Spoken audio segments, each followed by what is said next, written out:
Welcome to Indiana Sports Beat Radio, presented by Endeavor Hospitality Group and Andy Moore Honda of Bloomington.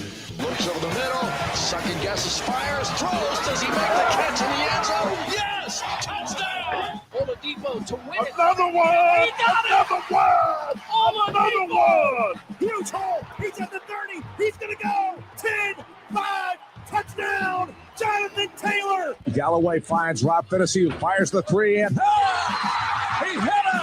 Now, from the Golf Club at Eagle Point Studios, here's your host, Jim Coyle. Hello, sports fans. Welcome back to another edition of Indiana Sports Beat Radio, heard to you on great stations around the state and the world. Coming to you from high atop the 18th fairway, the Golf Club at Eagle Point Studios, heard on stations like The Ref in Evansville, WBRO in Marengo, and around the world on YouTube, where you should go and sign up right now if you haven't subscribed. It costs you nothing, of course. Hit that like button. We really appreciate it. It helps us a ton. We're brought to you by Andy Moore Honda, AndyMoore.com, where you will always find the best deals on new and used vehicles, and Endeavor Hospitality and the WOW Club. Go to your Apple app or Google App Store now. Sign up. Start earning WOW rewards today to great places like BB's Market, home of the best selection of custom meats and in-house made products, and a full-size bakery. And you can also join us there each and every Friday where we're live, seeing what Chef JD has to cook up every week. I'm Jim Coyle, of course. Welcome aboard. My co-host, Dustin Schutte from Outsider.com. How's it going? I'm doing great. The Braves won last night, so we're not at the series 1-1. And we've got a great slate of Big Ten football this week, so I am fired up today. Full show. I mean, just Yes. back from Big Ten Media Days in Minneapolis last night. I was there for 2 full days and 2 action-packed full days. And I might add that Indiana Sports Beat Radio and the Hoosier.com, the only Indiana media in attendance. So all that content that we have out there, that's not where they're on the main dais. That's all exclusive stuff that you can only get at the Hoosier.com or here on Indiana Sports Beat. So remember that, folks. And if you don't have a subscription to the Hoosier.com, you're missing out, because Kyler Staley, who will be with us later today, Alec Lasley, who is usually with us each and every Friday, doing a great job on the recruiting, and of course Keegan Nickerson, who was up in Minneapolis with me, did a yeoman's job covering that entire event by himself as well. Well, I was there as well. But plenty to talk about. We'll talk about Big Ten Media Day. We'll hear from some more coaches. Was able to ask, talk to Brad Underwood, talk to Tom Izzo, Matt Painter. Let's see. I'm trying to think what else. John, what else do we have from there? I saw Juwan Howard. A Juwan Howard Tom clip Izzo okay. yesterday. I don't think you mentioned him yet. Well, I mentioned Tom, but not Juwan. Greg Gard. Yeah.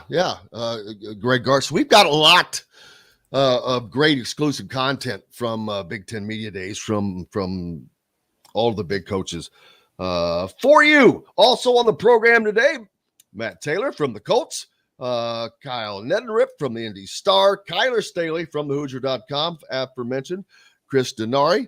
Can we get the Pacers to tank? That is really becoming a thing now. How do you say his? When I don't have his name in front of me, so Wembanyama. Yeah, it's something like that. I can never pronounce it. Wembanyama. Bob Kravitz did an excellent job. He's become fluent in that name. Wembanyama, I believe, is how you pronounce it. That's because he speaks. That's what he normally speaks. Sounds like when he talks. There you go. Just kidding.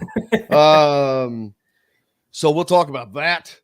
Let's see. Major League Baseball, the race is on. The race is on. The Padres even the series last night using the long ball, baby.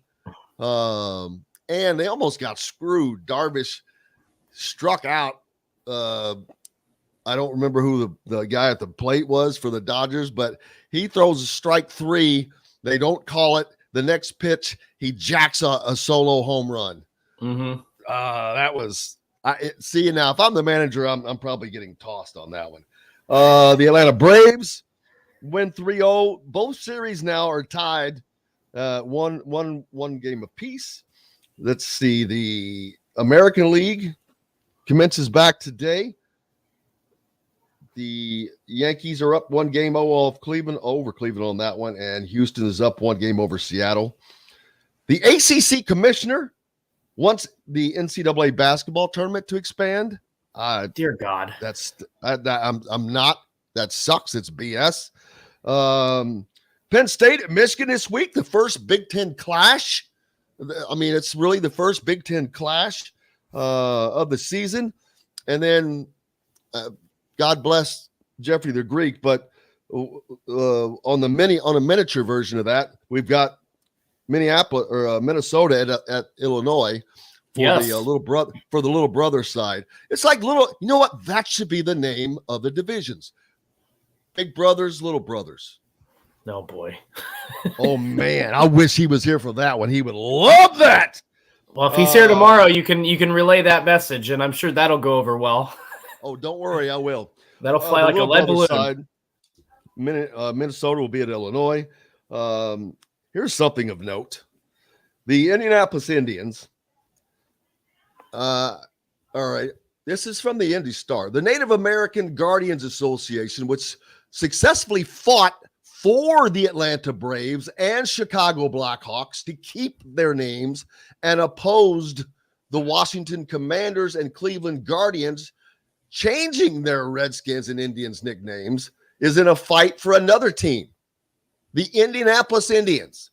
The city's minor league baseball team has been named the Indians since 1902. The history is unbelievable. I believe Honus Wagner played for this team. But more than 2 years ago, the franchise created a committee to research the appropriateness for the team name, as everybody does now. Many sports using team names, mascots, and I think it's dumb if it's used in a positive way. Like Florida State Seminoles, they have a great relationship with the Seminole tribe. I've talked personally to the president of the Indians and told him, please do not change. We have encouraged the team to retain the Indians' name and logo, said Tony Henson, who is of Cherokee descent and on the leadership team at NAGA. Use it as an opportunity to educate about Native Americans. Because I got news for you. When all those names go away, you stop thinking about it. Well, and this is what the Braves have done a very good job of. And I'm not going to know the specifics of this, but they work with, I believe they work with the Cherokee Nation, and an entire section of Truist Park, of their stadium, is dedicated to Native American history and culture. So when you go to the ballpark, you're going to have a history lesson as well. They have done an excellent job, and I'm not just saying this because I'm a fan of them, but if Indianapolis also does that, and promotion's not the right word, but if it's a learning experience and it keeps that sort of culture and history at the forefront, and you have people fighting for that, that's a positive thing. So that's interesting. I had not known that. Let's not forget the actual term Indians is an erroneous term that was started at the dawn of, I guess, because of Christopher Columbus started that because he thought he was in India. Right. That's for those of you who don't know, Native Americans are called Indians because he thought he landed in the West Indies. So anyway, that's like people calling a buffalo here. There's no such thing as an American buffalo. It's a bison. There's a water buffalo in Africa, but this is a bison. I'm just going to start calling it buffalo to make you mad now. This association is a not-for-profit founded in 2014, headquartered in Devils Lake, North Dakota. Leadership team is made up of full-blooded Native Americans, including one member who is a tribal chief. All of the board members have some Native ancestry, and it advocates for greater recognition of Native American heritage through the high-profile venues of sports and other public platforms. I think that is an intelligent and smart thing to do because it's just dumb. Yeah. It's well, I mean, it stays, but there you go. There's that story. Yeah. It probably depends on. There's certain situations where it isn't dumb, but I know what you're saying. Here's a sad story. Out of prison, former Colts quarterback, Ohio State quarterback Art Schlichter was found unresponsive at an Ohio Hampton Inn in June, less than a year after he was released from prison for federal fraud charges related to a massive ticket scheme that bilked millions of dollars from his victims. Inside his hotel room, officers found a substance they believed to be cocaine. According to court documents, police responded to a report of an overdose at the Hampton Inn. So he's 62 years old now. Man, what a life this dude went through. I mean, he was, I think of who was the announcer we were talking about the other day? Whoa, Nelly. Keith Jackson. Keith Jackson. I think of Keith Jackson, I can, that's back when he was calling those games. And, Schlichter backs back, lets one fly down the sideline. I mean, but he's been in prison since then because of gambling. A prison run that spanned 2 decades. Gambling addiction, financial fraud, an NFL career down the drain. Got out of prison in June of 2021. So, oh man, it's just, God, hate to see that. So that's a tough deal. Let's see. I mentioned we'll talk about that. And since we're not going to have a ton of time, how much time do we have? All right, so I'm in Minneapolis for 2 days, working our tails off up there. While I'm up there, unbeknownst to me yesterday, some person, the golf club at Eagle Point, obviously our studio sponsor, is where the show is. Yes, he sure was. John, thank you.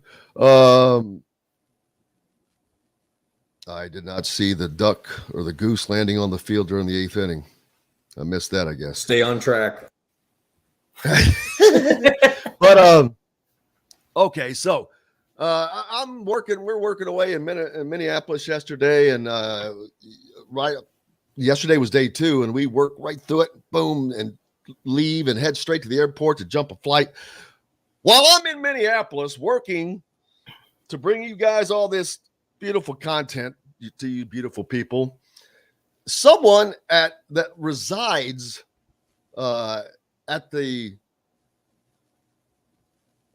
within that community, I'm going to start limiting what I say, felt the need. There's an area outside of here where a road that leads into a road that the course is actually on. And it's a nice little place where people put some signs at the bottom. And then there's basically a road sign that has, that has 2 arms going up, with one holding the side on each side.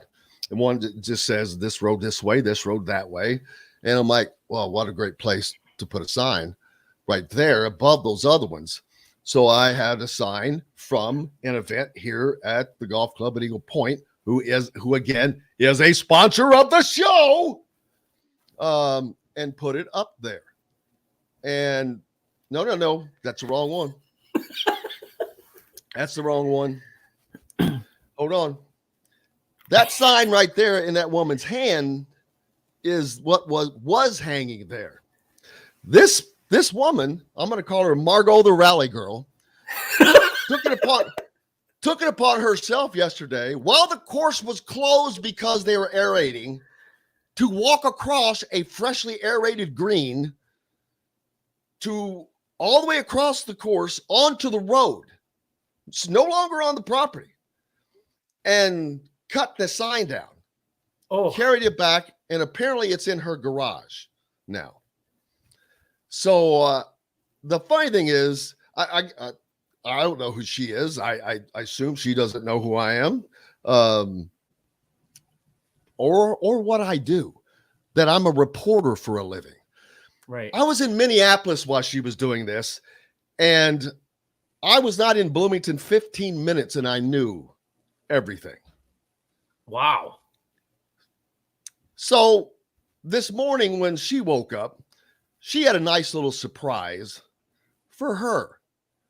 John, now you can.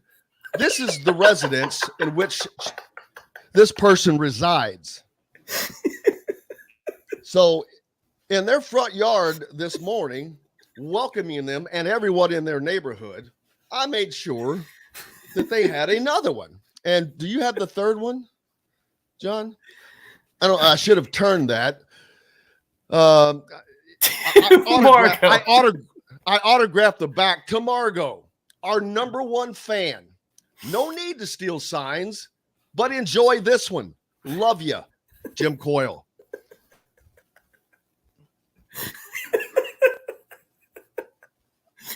So I'm like, what the hell is wrong with people? What the hell is wrong with this woman? So you have an informant then that took a picture of this of Margot the rally girl. I've got multiple pictures. Nice. Multiple photos, moving photos. Did you notice? If you noticed, there was a sign in either under her arm in one hand and in the other, the shears that she cut it down with. I did see that. Yes. So funny. And I'm like, not only does she not know that I'm a reporter for a living, but I host a radio show. Right. And I don't know if she knows what it's like to be in a skillet. Getting fried. Probably not. I may just fry her every day. Margot the Rally Girl. I'm just gonna. I like it. I like that that's how you address it on the sign too. Oh, it's beautiful. Well, and I'll explain to you later why. But how about that? That was I love that. I love that the retaliation. That was amazing. It was just. The only thing I wished I could have been is there this in the morning to see her reaction. Yeah, I mean, or better yet, I hope that is so funny you say that. Someone else said that last night. Sean says, I believe that is a Karen. Okay, I'm not up to date on the current hip because that is apparently a thing because someone else said that last night. Yep. What am I missing? So a Karen is basically, so if it's somebody that, let's just say you were calling a manager at a restaurant and that person was always angry, the person that is calling the manager, that's the Karen. They always find something to complain about. The guy version is a Kyle. So if those are the two different names. So unfortunately, if your name is Karen or Kyle, you're associated with this new term that apparently means that you're just finding the worst in everything. You're a pain in the you-know-what. Yeah. Well, there you go. Yeah. We're over for a break, by the way. That's okay. It's kind of probably messing with the I'm not afraid to mix it up, baby. I'm like, hey, we do a lot of sports here, but I love comedy. Yes. And boy, I was like, she just gave me some comedy gold, baby. That's gold, Jerry. Gold. We got lots more coming up here on Indiana Sports Beat Radio, brought to you by our great friends at BB's Market. Make sure you go to the Apple App Store, Google Play Store, sign up for the WOW Club, start earning WOW rewards. We're at BB's tomorrow. Man, this week is entirely on the road. We'll see what Chef JD's got cooked up for us. Matt Taylor from the Colts joining us up here next.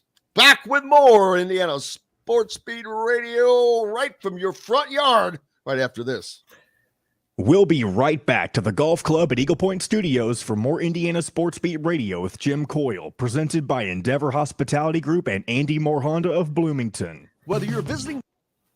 So is it okay for me on the show thumbnail to title it the segment as Margot the Rally Girl? Is that okay to do? It's not her name. Okay. Just want to make sure. I don't want to do something that's all right. I love that you addressed the sign as to Margot. She's gonna wake up and go, "What the hell?" Margot, the rally girl. The first name, from my understanding, is Margaret. Oh, okay. I'm not going to say the last name, but Rally, R-A-L-L-Y, like to rally. Yep. Isn't far off. Gotcha. So I was able to, when you're doing stuff on air, there's called slander, and what's the other one, Dustin, when you write it? Libel.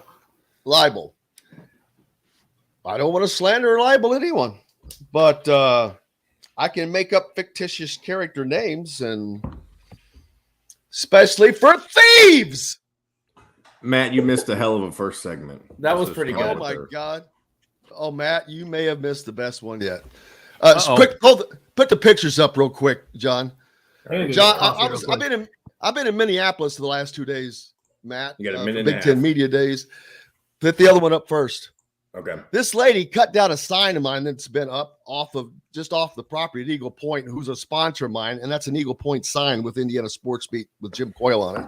She took it upon herself yesterday to cut it down, walked across the entire newly closed aerated greens to get to the roadway to cut that sign down, take it back to her house. Well, this morning, this is what she woke up to. That's another sign of mine that's in her front yard. That's her house? That's her house. And then on the back of it, and on the back, I autographed it to Margot, our number one fan. No need to steal signs. Enjoy this one. Love you, Jim Coyle. And what's her motivation for stealing the sign? You got me, brother. You got me. She doesn't even live on the property. She lives within the property, but the signs were not on property. They're, it's 10 like seconds. where a road tees, and it's a good place to put some signs. Yeah. Ask for Indiana Sports Beat Radio. This segment is brought to you by Southern Stone Restaurant. Now back to the Golf Club at Eagle Point Studios for more Indiana Sports Beat Radio with Jim Coyle, presented by Endeavor Hospitality Group and Andy Moore Honda of Bloomington. Welcome back, Indiana Sports Beat Radio, back here, brought to you by Southern Stone Restaurant, located on Patterson and Rogers, where each and every Wednesday at 7:05 you can catch Don Fisher and Tom Allen for Inside Indiana Football. Speaking of football, up at the professional level, Indianapolis Colts, Matt Taylor joins us. How are you, sir? I'm good, brother. What's going on? You got any signs I can borrow? I may have one left. I'm running a little short right now. There's been a run on signs here lately. The neighbors love you. The show's getting popular. We hit 1 million views on YouTube, but I guess that's the price of fame, brother. Price of fame, man. It's price of fame. Gee whiz. How have you been, sir? I've been good. A little bit of a day off on Saturday last week with no game, so that was kind of nice and refreshing. First of all, how was that? Did you spend the day watching college football? I spent the day hanging out with the kiddos and watched most of the IU Michigan game until the fourth quarter, then had to bail on that for obvious reasons. So had most of a free day on Saturday, which was my first free day, non-doing work day since probably middle of July, which was nice. Yeah, I can imagine. With all the prep. Speaking of prep, more prep coming this week as the Jags come to town, and there's all that talk about the streak before, but this is not your brother's Jaguars team, man. This is a team that is starting to play under one of these great young quarterbacks that we keep talking about that is really, I don't want to say taking this league over, but I don't know. Has there ever been a point that you remember with this many young quarterbacks that are this successful right now in leading teams? I mean, you got Justin Fields, you got Trevor Lawrence, and all those guys.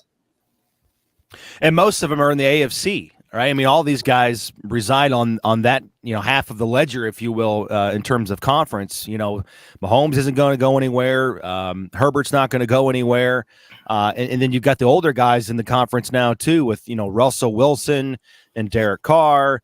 And, really the only marquee quarterbacks in the NFC are Stafford, Rodgers, and Brady now. I know Dak Prescott's, banged up, and he's sort of in that second tier. But it's really crazy just how much parity there is in the AFC. And then look at a team like the Jets, right? I mean, everybody had the Jets crossed off their list before the season when it came to making the playoffs, and they're in the thick of it. I think the Jaguars are in the thick of it. I know they've lost 2 in a row, but I still think they're going to be around, week 15, 16, 17 when it comes to determining who wins the AFC South. And, we've talked about it ad nauseum. That's why these games for the Colts in the first part of their schedule, with the front-loaded nature of the AFC South, it's so important to win these games now, because you're just not going to have that opportunity later in the year. You only play one AFC South game in the last 10 games of the season, and that doesn't come until week 18. So you got to take advantage, and you got to get these games. And, this game represents so much, psychologically, mentally, but just the math says it's a monster game. And the Colts have had 3 opportunities in the AFC South so far, and they've come up empty on all of them. They tied 1, but still not a win. So the most wins they can get in the division is 3. And I don't know if that's going to be enough. We'll find out. I mean, 3 wins to win the AFC South inside the division, I'm not sure that's going to be enough, but we'll find out. But you got to take advantage from here on out. These next 2 games, absolutely must-win games for the Colts.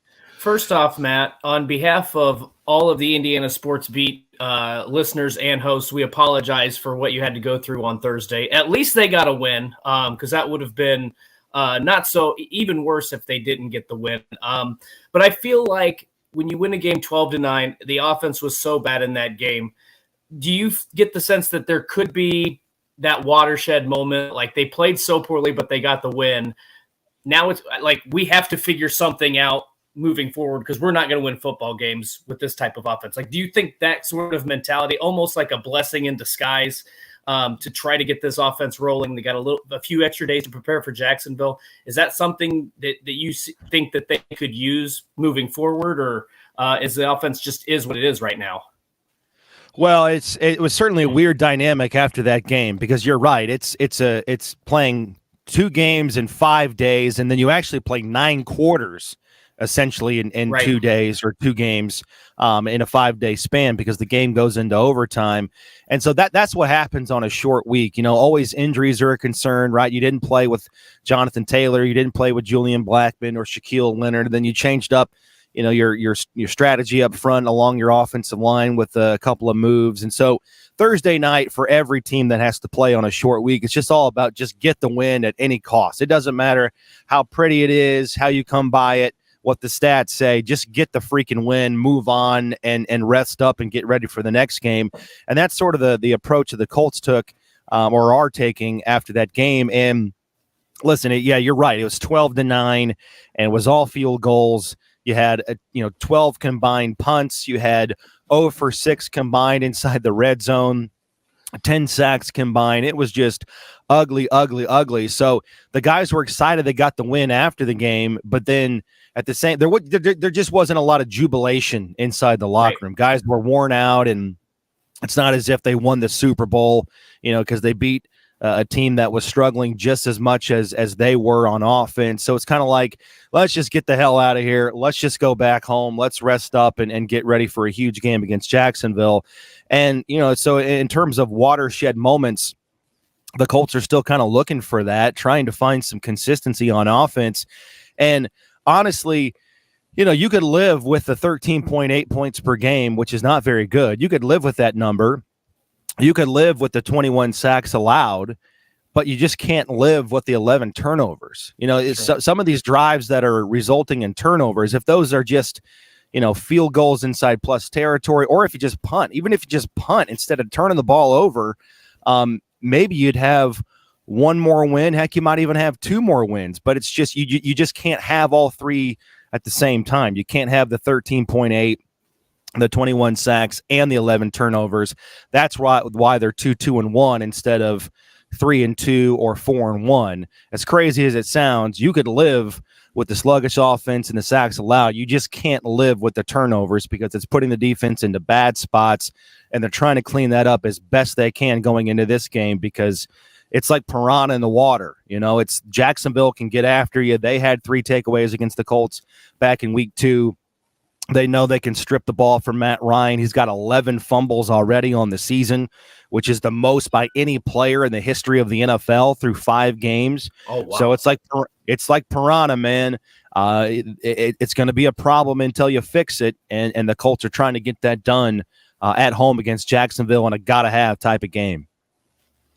I noticed that Jacksonville they started off well. Of course, the Colts was part of that, but since then they've cooled a little bit. They're 2-3. They lost 13-6 to Houston, and that was Houston's first win of the season. Trevor Lawrence threw a couple of picks, and Jacksonville was 0-3 on 4th down plays.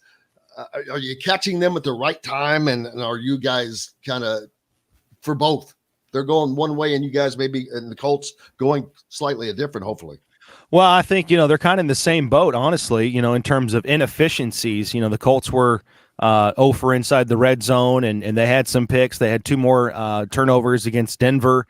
And if you look at Jacksonville, they're kind of in the same predicament where they've got, in their last 2 games, which they've lost, they have 7 turnovers combined in those games. They had 5 against Philly. And as you said, inefficiencies just killed them. They were 0 for 3 in the red zone, 0 for 3 on 4th down. They turned it over on downs 3 times. And, one of those interceptions that Trevor Lawrence threw was in a red zone situation. So that was a killer. They didn't score past halftime against Houston. And so it's funny, if you look at what that game told you in the box score, Jacksonville actually had a season high in rushing yards, passing yards, and total yards, but had a season low in points with 6.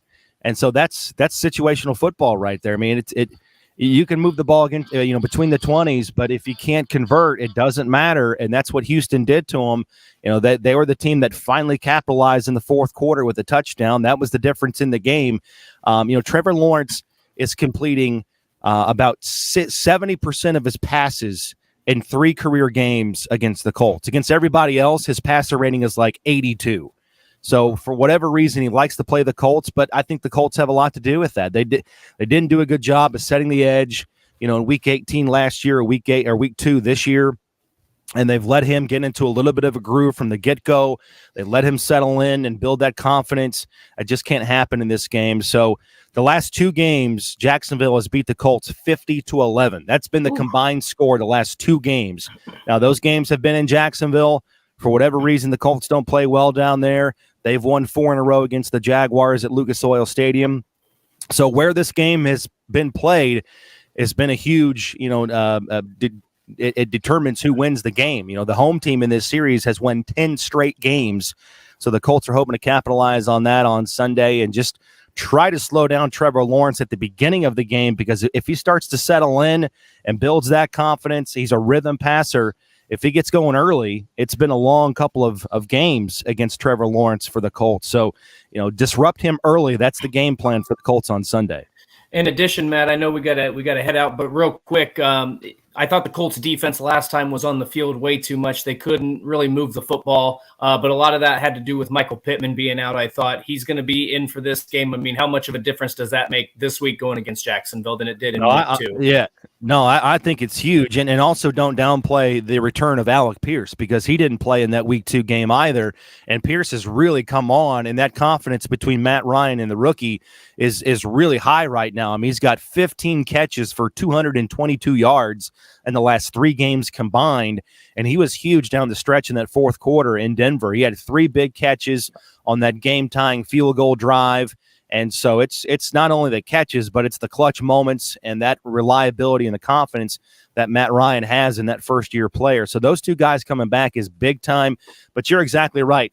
Jacksonville ball controlled the Colts to death with the running game and the dinking and the dunking in the passing game with Etienne and Robinson, and, the high completion percentage there from Trevor Lawrence. The Colts defense was on the field for 38 minutes and 15 seconds in that game, which in a 60-minute ball game, that's a boatload. That is a very abnormal number That's a very high number for a defense to be on the field. And they just couldn't get off the field on third down. They gave up a ton of first down, easy completions to Lawrence and company. So that has to get fixed this game. Matt, cannot thank you enough, brother. I hope you have a great broadcast and enjoy the weekend. I think I'm going to be meeting up with Pops when the show's over today. There you go. I appreciate that. That's awesome. He'll be fired up, man. Thank you. Appreciate you, brother. Go out and have a good one. All right, man. You too. Thank you. Keep your signs under wrap. No sign stealing. I got no signs anyways. I'll give you all my signs if I got them. Appreciate you, brother. Matt Taylor from the Indianapolis Colts joining us here on Indiana Sports Beat Radio as he does each and every Thursday. Hey, we got lots more coming up. Brought to you by Go Team. Complete lineup today. Kyle Neddenriep up next, and then Kyler Staley, along with Chris Denari, and much, much more. We're back with it here at the Golf Club at Eagle Point Studios, where, hey, before I forget, they have their gold anniversary membership on sale right now, and I'll talk about this again later, but this is one you better not let pass by. Even if you don't live around here, it doesn't matter. This is a 2-year, covers your green fees for 2 years for $300, $299. That's $150 a year, covers all your green fees. You can book a tee time a week in advance. Weekend and holiday tee times start at 10 a.m., so it's not like you're blocked out. There's a limited number to these, though. They're only selling so many. So get yours today. Go to eaglepoint.com, and you can get that taken care of. We're back with more Indiana Sports Beat right after this. We'll be right back to the Golf Club at Eagle Point Studios for more Indiana Sports Beat Radio with Jim Coyle, presented by Endeavor Hospitality Group and Andy Moore Honda of Bloomington. Golfers, here's a Golfers. All right, so Matt's going. Girl. And Kyle's up next. Dun, dun, dun, dun, dun, dun, dun, dun, dun, dun, dun, dun, dun. We should all just sing for a segment, just for 20 minutes, all over each other. Too. Not like jazz. I will sing because the people enjoy my singing. The people love it. Do. The people love it. The Holy people. shit. Ooh. Oh, look at this matchup coming What? in Indiana high school football. 6A, baby. Oh. Indianapolis Cathedral 6-1 at Center Grove. How about that? How centered is the Grove? This is expected to be a tight game. God, there's some good teams. Brownsburg and Hamilton Southeastern, both are undefeated. Lawrence, that's a crap game. Won't be talking about that one. Zionsville's 4-4. What's Floyd Central doing? Suck. They suck in football this year. Suck. My alma mater apparently is decent. I know it's not in Indiana, but Bullitt East High School. Bullitt. I think they've only lost one game Bullitt, Bourbon. Now that's spelled differently though. I know. We've had this discussion. We have. Yeah, we did probably a couple months ago by now. Maybe. What are some Evansville? We need some Evansville schools as well. EAVNS. Is it Roncalli, or am I an idiot when I say that? Am I wrong about Roncalli being in Evansville? Yes, but Roncalli is in Indianapolis, but Modern Day is in Evansville. Modern Day, okay. I just try to think of the teams that Kyle references often, because I know Roncalli is one of them. Modern Day is one of them. Roncalli. It sounds like an illness. You got a bad case of Ron. I just got a bad case of Ron.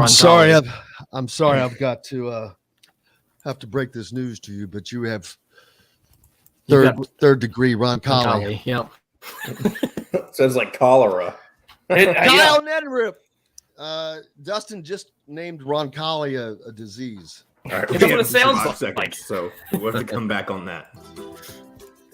This segment is brought to you by Remax Advanced Realty, Indy Home Pros team by Cheryl Sizemore. now back to the Golf Club at Eagle Point Studios for more Indiana Sports Beat Radio with Jim Coyle, presented by Endeavor Hospitality Group and Andy Moore Honda of Bloomington. Welcome back, Indiana Sports Beat Radio here on this Wednesday. No, what day is this? Wednesday? I forget. I've been gone for a couple of days. Brought to you by our good friends from Remax Realty. If you're in the market for a home in the Indianapolis area, you need Cheryl Sizemore and her 2 decades of experience. It could be the difference between you getting the home you want or not. Reach out to her, Cheryl at IndyHomePros.com. Please welcome the man, Kyle Neddenriep from Indy Star. How are you, sir? Good. I'm going with Wednesday, too. I thought it was Wednesday this morning when I was getting started, so whatever. That's right. This is Thursday. This is Thursday, isn't it? It is. Yeah. Holy crap. Dude, I've been gone. I was in Minneapolis for 2 days. Had people stealing signs while I was gone. You missed the whole deal on that. But please, let's not miss an opportunity, John. Please show the sign. And I think I have a doctor's office that keeps calling me. I'll call you guys back when I'm off the air. So I hope they got that. This is a person who stole a sign of mine, Kyle, that was not even on any property that she has anything to do with. But so I thought that maybe she's just a great fan. So this morning this is what she woke up to, because that's her home. I was gone in Minneapolis when that was happening, but I knew about everything. These people just don't listen. I knew about everything within 15 minutes. What's the story? Why did she steal the sign? No idea. I have no idea who it is. I don't know. I doubt she knows who I am. Yeah, this is my doctor's office is calling me, but they're not hearing me that I'm actually on the air doing a radio show. So I hope you all got that one and they don't call back again. But no reason. But she was busted left to right. Plus, the course is closed because they just aerated the greens that day. She walked right across the newly closed aerated green all the way across the golf court to the road to get to it. And it's just funny. And you can see the shears in her left hand. It's just great. But I autographed it for her as well, Kyle. To Margot, our #1 fan. No need to steal signs. Enjoy this one. Love you, Jim Coyle. So I thought you meant sign stealing like the Astros or the Red Sox. No. Something different. Not as advanced as that. This is just old time sign stealing. It's like when you're on second base and just signaling to the batter. Yeah, well, Houston does play tonight, so there is that. They pick up their second.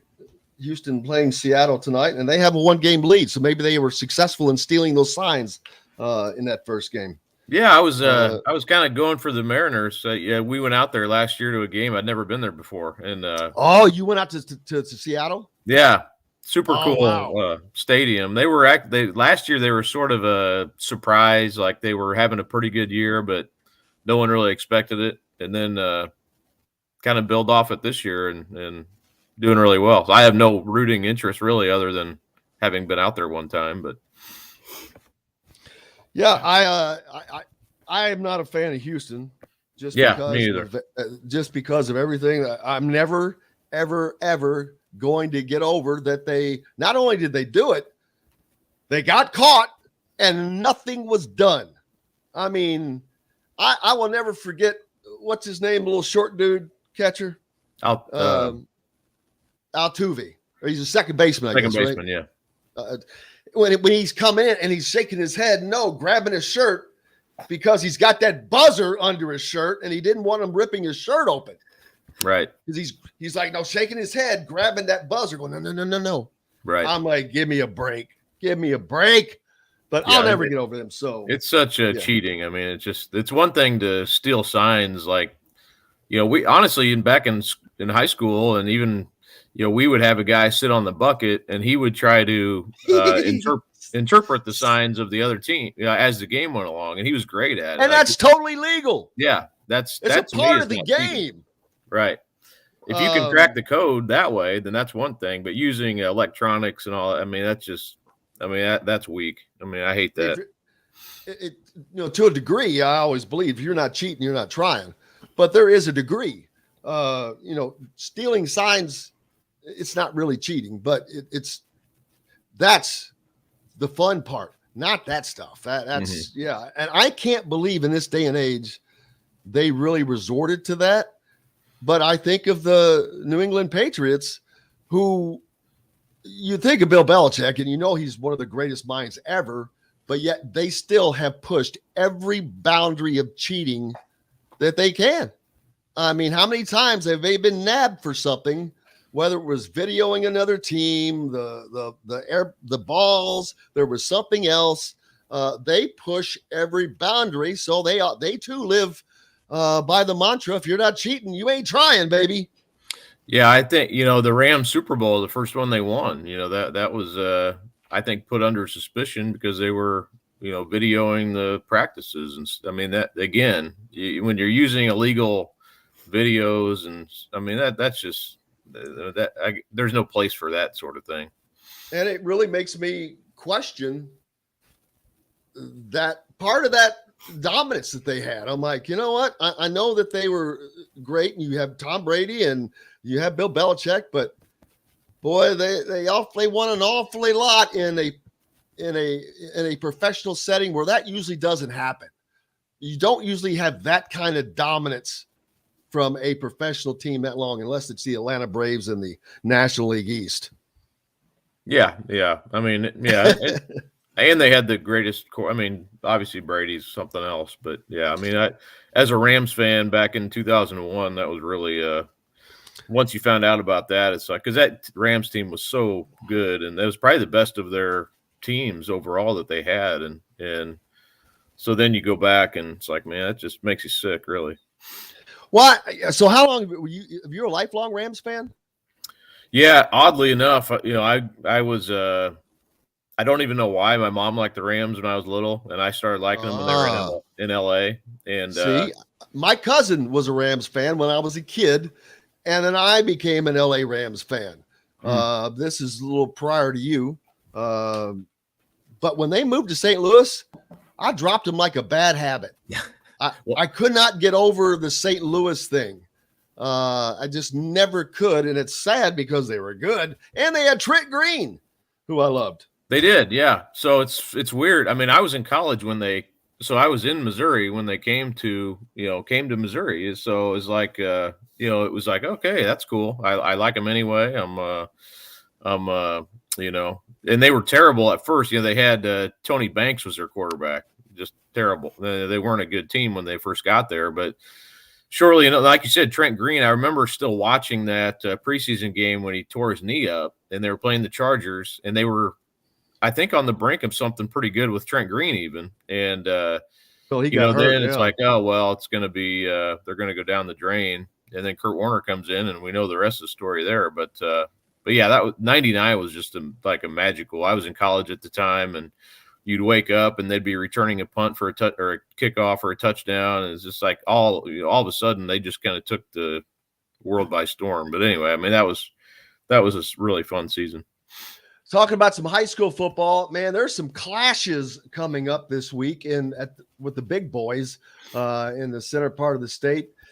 Cathedral at Center Grove, both one-loss teams.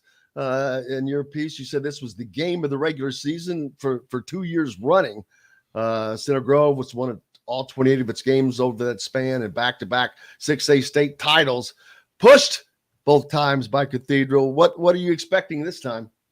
Yeah, it'll be similar, I think. And I probably, Cathedral gave Center Grove as much trouble as any team over the last 2 years. And really 2 years ago had a chance to shut the door on them. And then, Taven Jackson took them down the field in the last minute, scored. And then last year was that, the infamous Mud Bowl over at Arlington, where it was just played in a complete mud fest from basically the get-go, and not a great field conditions, but a great game and a great atmosphere.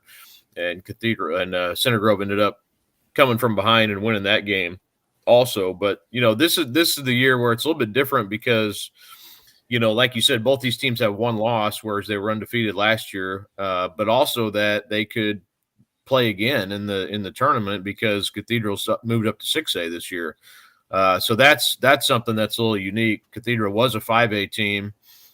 Because the tournament success factor, they've moved up to 6A. So these teams could meet in the what would be the semi-state round. So that's that adds another element a little bit to it. Could be the first of two meetings between these teams. But I picked Center Grove. I think they're probably the pick until proven otherwise. They still haven't lost to an in-state team since it would have been 2019. So pre-pandemic, we're talking, they haven't lost a game since then. That was a state championship game. So to Carmel. So until proven otherwise, they're not as dominant, obviously, as they were the last 2 years without some of those super high-end guys that they had on the team, like Caden Curry and Taven Jackson and James Schott, who's up at Michigan State. And they had a lot of talent, but they also have a lot of guys who, have stepped in and played really well. So really the key to me is can they slow down Danny O'Neill and that Cathedral offense a little bit? And O'Neill he was at Kentucky last week for a visit. He's got an offer there. He's got offers from IU and some others. And then Dron Tibbs at Cathedral receiver going to Purdue is also just a really, really good player. So you've got a lot of talent on the field still, and it has potential to be kind of a high-scoring game, I think. I didn't pick it to be super high-scoring, but I think it could be if things go that direction. But yeah, I think it'll be a great game, great atmosphere. These teams, it's about as hot of a rivalry as there is right now. So I think it'll be a really fun game. Another game for the central Indiana area that I look at to be interesting is Bishop Chatard, 5-3. Who's a 3A school ranked fourth, but they're taking on Cincinnati Elder, who are they a class above them, number one? And this team beat Ron Colley last week, so they're clean. They're out of the hospital. They have no more Ron Colley, but that was actually a close game, 24-23. Cincinnati Elder, also the school where Peyton Ramsey came from. They're always a strong program. I think Moeller this year and is the best Cincinnati team right now, this season. But Elder, like you said, they came down and beat Ron Colley last week, 24-23, handed them their first loss. So, and even in that game, Luke Hansen for Ron Colley has got almost 2,000 rushing yards already. I think that's what he's at now, but and that's only through 8 weeks of the season. They play a really good schedule. And he had, I think, still over 200 yards in that game rushing. So, yeah, Chatard's going to be – they lost to Ron Colley earlier this year. That'll be a tough game. But really, probably the other biggest game is Brownsburg and Hamilton Southeastern, who are both undefeated. Oh, yeah, undefeated. And that's the there's two huge 6A games. That's the other one. And Brownsburg has been a little bit more dominant statistically, probably is more than anyone this year, even Center Grove, offensively and defensively. HSC is a little bit, I would say slightly of surprise probably to be undefeated at this point. Maybe not a complete surprise, but, they have a kid named Donovan Hamilton. I was out talking to him yesterday who's getting he's a receiver. Tom Allen was down to watch him a couple weeks ago, game I was at for IU, and he went to Notre Dame for a visit. He's been to Purdue and some other places. So, he's a guy. And then they've got another offensive lineman too, who has multiple Division I offers. So I talked to those guys yesterday a little bit, and I'll have a story actually out on those two here in the next day or so. But yeah, it should be two really fun games. It's kind of like a playoff setup where you got 1 versus 4 and 2 versus 3. So, kind of a pre-tournament little extravaganza tomorrow night. So it should be two great games, and in the midst of the final week of the regular season. 5 Left says it's high time a Northern Indiana team wins a state. You know what? That used to be the case. Penn and Hobart and some of those teams, they used to always be in the running, but it hasn't seemed to be that way. My alma mater playing New Albany tonight. Floyd Central sucks this year, so I don't know what New Albany's doing. Steve Cooley, their coach, I know him from college and coaching against him when I was coaching high school and college, but so I don't know what that game's going to be like. And then down in the southwest part of the state, and you can hear this game on WREF, the ref, where we're heard. Evansville Wrights at 8-0 at Mater Dei, who's 6-2. You know, Mater Dei, obviously a smaller school. That's going to be an uphill battle for them. Wrights, one of the top teams at 8-0. And then Gibson Southern, 8-0 at Boonville, 6-2. How Gibson Southern lost maybe the best quarterback in the state last year, who went to Purdue. I forget his name, but he threw like Brady Allen. Brady Allen threw for like 2 million yards, and he's gone, and they're 8-0. Yeah, I know. I was actually texting with Brady Allen's dad the other day, just about not about that necessarily, but just, you know, and he was so good. I mean, I had a chance to see him twice in person last year, and gosh, he was, you know, especially at the 3A level, just unbelievable.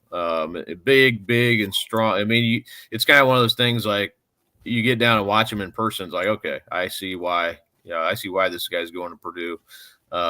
You know, but yeah, I mean, they have a really good infrastructure there. Nick Hart is the coach there, who's John Hart's son. You may know him. He's coaching at Brownsburg now, but coached at Wrights, coached at Warren Central. You know, it's coaching family, but I know Nick has done a great job there. But yeah, I didn't expect that either. In the preseason, I didn't have them number one because obviously they lost one of the best quarterbacks to come through the state in a while. So, but yeah, they've kept it rolling, and they may be a state contender again. I mean, I haven't seen them play, so I can't tell you for sure how they're doing it. But yeah, they're credit to that program. It shows what a good program they are. Well, brother, I appreciate it. Look forward to seeing how things wrap up. Playoffs start next week, right? Yeah, so next week will be the smaller 4 classes. This 5A and 6A have a week, basically a bye week, and then they start, because they have fewer schools, the following week. Look forward to it. Cannot thank you enough. Stay busy. All right, no problem. Thanks, guys. Kyle Neddenriep from the Indy Star. Please give him a follow and be a subscriber. Keep local papers alive. I am. Hey, we've got lots more coming up. Kyler Staley from thehoosier.com here to talk about Indiana basketball recruiting. Brought to you by our good friends from Barbara Pop Real Estate Services in the Louisville, Southern Indiana area. Floyd, Clark, Harrison, Scott counties all down through that area. They have served that community for 3 decades. No one can get you into the home you want more so than Barbara Pop Real Estate Services. Reach out to Barbara at barbarapop.com or Matt Lincoln at matt@barbarapop.com. Back with Kyler Staley right after this. We'll be right back to the Golf Club at Eagle Point Studios for more Indiana Sports Beat Radio with Jim Coyle, presented by Endeavor Hospitality Group and Andy Moore Honda of Bloomington. Andy Moore Honda. What's up, boys? Hola. Hello. Good morning. I was dying at that story earlier. The sign. Stein ceiling? Yep. Yes. I just don't know what goes on in people's heads. Like, are you that bored in life where you're just like, I hate that sign. I'm going to go take it. Because I'm going to go over, I haven't gone over it yet, but I think all the remaining signs that are actually in the ground right below where I put this are probably still there. Probably. So it was one sign that she decided she needed to take down off of the. Now, if the county did that, I'd probably understand that. That's county property. Probably it's because it's a road sign. But she felt that she needed to be a county commissioner, I guess. Watchdog. Right. Good to know. Good to know we got watchdogs out here. I don't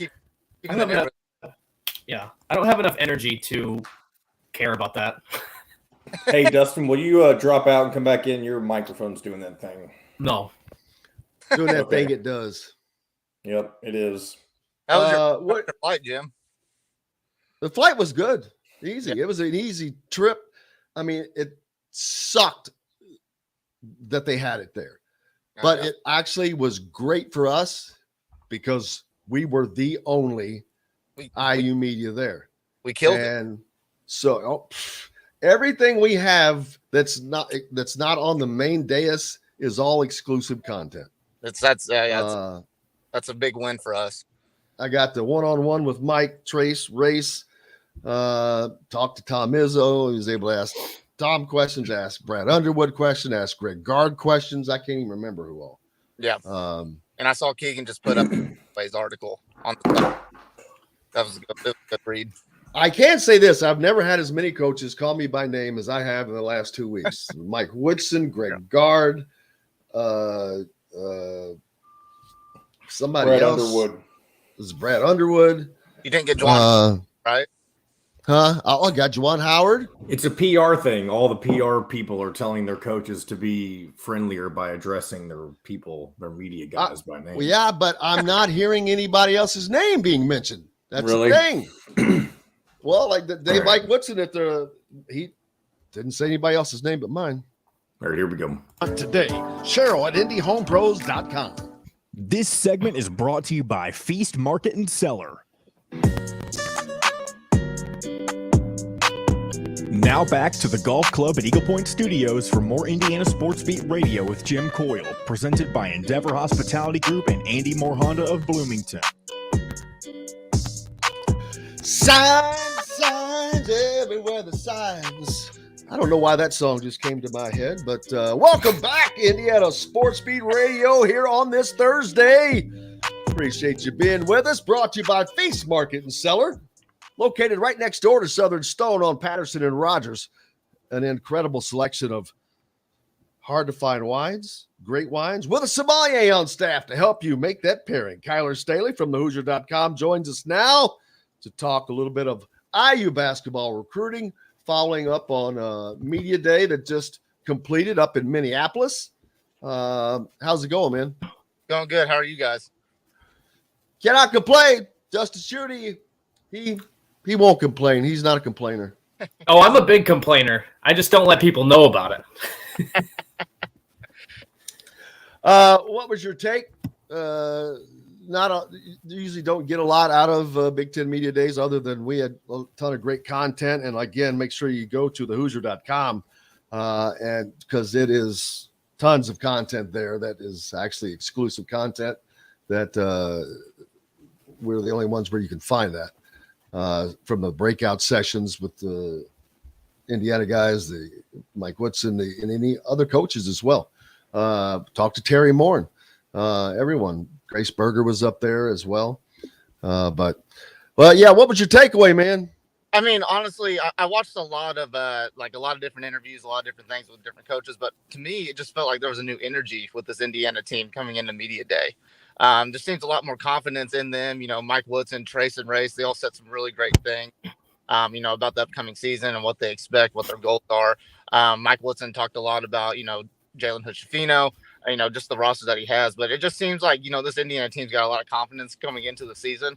They are going to take it one game at a time, and they can continue to, build towards what they're trying to accomplish. I mean, they can do that. But no, this year just felt a little different. I think the coaches kind of realized that, Indiana's coming into the season as kind of the, the favorite. They're going to have to go through Indiana. Illinois is going to be right there with them. Michigan's a dark horse, in my opinion, as well. But, just a different feel this year going into Big Ten Media Day with this Indiana basketball team. Well, one of the things I noticed from some of the videos from Hoosier Hysteria, some of the comments at Indiana's Media Day through this Big Ten Media Day, and when Jim talked to Race and Trace at Big Ten Media Day up in Minnesota, Kyler, was this team seems to have, to your point, kind of the new attitude, but I feel like they're a little bit more comfortable in their own skin, and I think that trickles down from their head coach. I mean, they feel like they can be themselves a little bit more than maybe in the previous regime. I mean, are you kind of getting that same sense that these guys feel a little bit more comfortable with who they are? And I think that alone breeds more confidence to these guys when they step on the floor. And it's not, you know what, we're going to be ourselves out there. We have somebody as our head coach who's not going to pull us if we miss a couple shots, or we're not going to have a short lease if we make a mistake or two in the ball game. I mean, do you get that same sort of sense? Yeah, I mean, the chemistry, if you compare it from this point last year to this year, I mean, I think it's just night and day. And I think it was even Trace, they even talked about it, how like last year, throughout the season, they're still trying to figure out each other. They're trying to work, it's a new team. They were trying to, build that relationship. But I mean, they had all year, especially that run at the end where it finally clicked with all of them. It finally clicked. They learned how to play as a team, and they got Woodson. They believe in him. Woodson's a typical player's coach, but he's also going to hold you accountable as well.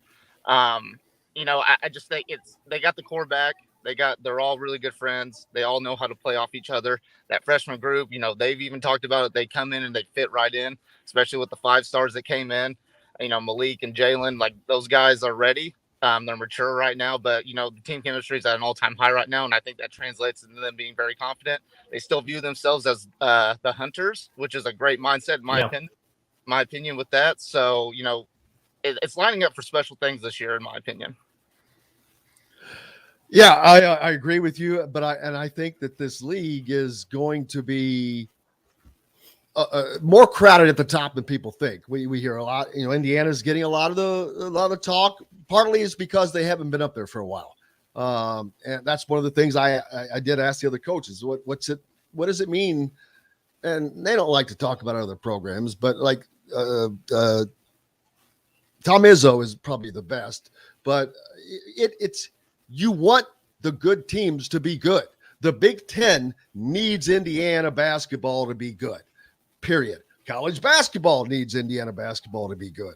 It's not, they don't depend on it, obviously, because they haven't been great for a long time, but it's better when they are. That's why these networks are always chasing Indiana and programs like that, marquee programs. Even when Indiana is, not good, they're still being sought after for these various big time games or the yearly things that the Michigan States and those guys play in, Ohio States. That was actually, they wanted Indiana, but because of the Crossroads Classic, they couldn't play in one of these things.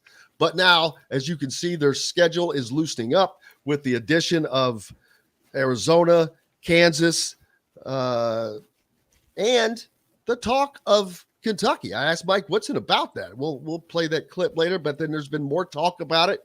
But when I asked him, and I asked him specifically on a timeline, was the quickest he thought this could happen. He said, hopefully the next 2 seasons, which would make sense even if they sign something, because I can see this replacing the Kansas game, which is a 2-year home and home deal. And sign it now and you implement it then, that would be right on par. But Indiana is ramping up everything they're doing, which is exactly what they need to do. It's like it was when when Mike Woodson played, but that's part of why they were always in that conversation. They're always playing those teams. Under Archie, they're playing App State and all these 200 and 300 teams that just doesn't do anything for your team or your program, I don't think. Right. And I think Mike Woodson, is a big part of that. He came in with the mindset, he's tired of seeing Indiana being so lackluster. He's tired of seeing them getting jumped over for these big games or whatever. And he has this vision. Obviously, his goal, he came back for 2 reasons: win a Big Ten championship, win the national championship. But he's also wanting to put Indiana back on the map as far as on a national level. And I agree with you completely, 100%. College basketball is better when Indiana is at the top up there. Oh my God. Oh, I'm not I hate this take. Continue your thought, Kyler. Watch this. Dustin's been muted. I have that power. But yeah, no, Indiana, I mean, they're ramping up, like you just mentioned. They're going to get these big games. It's about time that these Kentucky games, got kind of fired up again. Hopefully they can nail that, especially also adding Louisville as well. That would be another big one. It's time for them to start playing those rivalries. And, Indiana, I think from a national level is only going to grow from this point on. So, Dustin, you disagree with that? It's the same sport. The sport does not change. College basketball does not change no matter who's good. The sport does not change. I'm not saying all that matters. I'm saying it benefits. You just said college basketball is better, which it's not. It's the same. It just means more casual fans watch it. That's the only difference. Why? And why? Why does it matter if Indiana's good? Why do you care? Well, why does anybody care if Indiana's good other than the casual fan? Wait a minute. Why would more casual fans be watching? More. You said the key word, more casual fans. Right. Because When you're drawing a bigger audience, there's a reason you're drawing a bigger audience, and that is the very reason I'm talking about. Okay, but that has no effect on the actual basketball being played. The sport is the exact same. If you put the same I was players, not talking about the quality of play on the floor. I was talking you're talking about the game in general. College basketball is more popular when Indiana is better, maybe. Semantics. We're into semantics now. That's Holy right. moly. Tyler, what's the latest on recruiting? Arrington Page committed to USC. He was basically the third straight big recruit Indiana, I don't want to say missed on, didn't get. I would have thought for sure that they would have gotten one out of those three. But then once you really start examining a lot of those things, the other two, the connection they have living around Maryland, it's much more understandable. Arrington Page, that one just really kind of went in different directions there at the end. Yeah, I think you can officially close the book on the recruiting of 2023, unless something pops up towards the end of next year around the spring, if there's a late addition or somebody like that. But now, Indiana's solely focused on the 2024, 2025 group right now. Hoosier Stereo was a big recruiting event for them last week, and from who Alec and I have talked to, it was perfect. It was just an A+ event for those recruits. I talked to Riley Burgess, 2024 center. I've been talking to him throughout the week. He said he enjoyed it. He loved it. It's just a great atmosphere. It was something else for him. And he's still frequently talking to Indiana. The relationship's still as strong as what it is. So, but no, those recruits, all that were there at Hoosier Stereo, seemed to really enjoy it. They had a really good visit. It was a great weekend for them, and I think Indiana knocked it out of the park with this event. And Flory Badunga, just for people to understand why he's not coming to Indiana. It is probably a 5% chance. I'll leave him a 5% chance because never say never. You never know what could happen, but it is a coach. It's a relationship thing, and that relationship is with a coach that is at Cincinnati. Now, also, Cincinnati is going to be loaded. They are killing it on the recruiting trail as well. Yeah, Wes Miller's done a great job there, and so is Mike Roberts. All the events that I go out there, the EYBLs, the Adidas circuit, all them. When there's a live period, I always see Mike Roberts there. He's just done a great job bringing in these Indiana kids and recruiting them. Flory, it does look like 75% right now, in my opinion, Cincinnati, but Indiana's going to stay active. Louisville, Kentucky just offered him. Those schools are going to be active with this guy because you have to. He's a program changer. And Flory's still doing all these visits. I think he's trying to set up one with Louisville right now.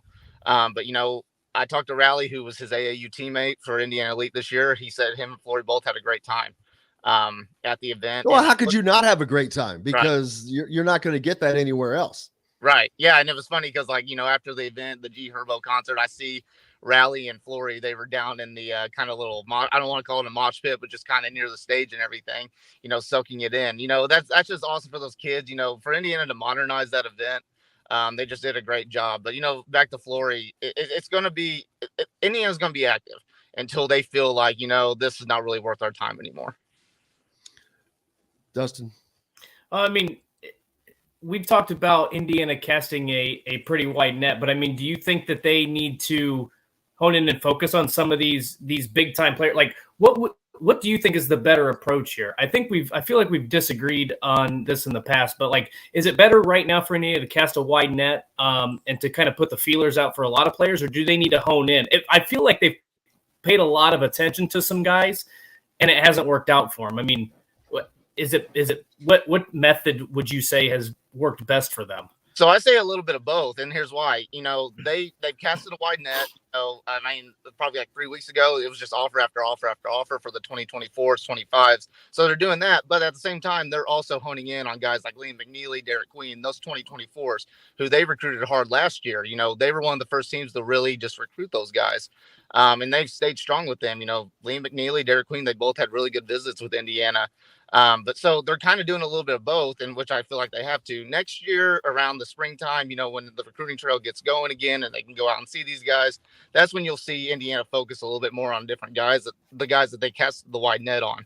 The 2025 is a little different. I think they're just going to continue to cast the wide net, focusing on guys like Jalen Harrelson, Trent Sisley, but they're just going to continue to add players, add offers and everything, which that just seems to be Woodson's approach. And when they figure out like, okay, we definitely want this guy, they're going to be on him until the very end. And here's another thing that I asked Alec about this, I think last week or maybe 2 weeks ago. I'll get your opinion on it too. Is when you talk about sending out a lot of offers, meeting with a lot of and watching a lot of guys play, is there a mentality, and maybe you don't have the answer to this, but is there a mentality that we need to make an impression? Because if some of these guys end up hitting the transfer portal at some point, like to me, that's a factor. That's something you wouldn't have thought about probably 3 to 5 years ago. But now let's try to get the impression of Indiana in as many kids' heads as possible, because if they do enter the transfer portal, we might be in contention for that. I mean, is that a thought that crosses any of this staff's mind or any staff in the recruiting field?